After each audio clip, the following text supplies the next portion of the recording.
Kakaibang pangalan na naman na nabisto sa listahan ng mga tumanggap ng confidential funds ni Vice President Sara Duterte. Bukod sa mga naunang katunog ng chichirya at prutas, meron naman ngayong Team Grocery na kapangalan ng karne at isda. Nasa frontline ng balitang yan, si Marian Enriquez. Bukod kina Mary Grace Piatos, Miggy Mango, Jay Camote at Xiaomi Ocho, merong dagdag na pangalang inilabas na umano'y nakatanggap ng confidential funds mula sa opisina ni Vice President Sara Duterte.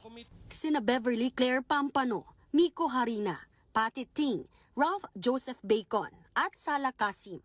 Lahat daw ng mga pangalang ito walang birth certificate at walang marriage o death record sa Philippine Statistics Authority. Sa halos 2,000 recipients ng Confi Funds ng OVP, higit 1,300 dito ang walang birth records. Tinawag na Team Grocery ni Deputy Majority Leader Paulo Ortega ang mga pangalang tila mabibili raw sa palengke o grocery.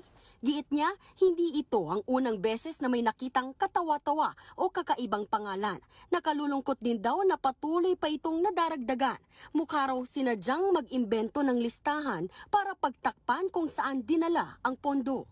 Giit ni House Prosecutor at San Juan Representative Bel Zamora, mapalalakas nito ang kanilang impeachment complaint laban kay VP Sara, partikular ang Article 2 na nakatuon sa pagwaldas umano sa confidential funds ng OVP at DepEd. Paliwanag pa ni Zamora.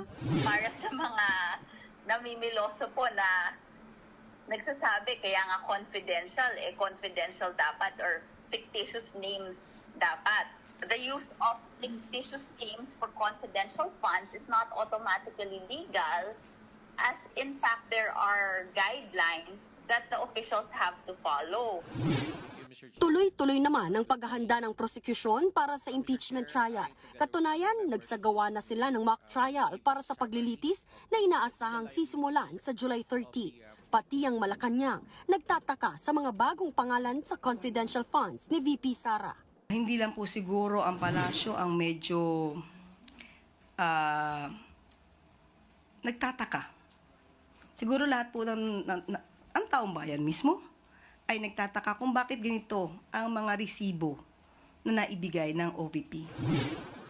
Sa kabila niyan, ipinauubayan na ng palasyo sa Kamara at Senado ang pag-iimbestiga tungkol dito.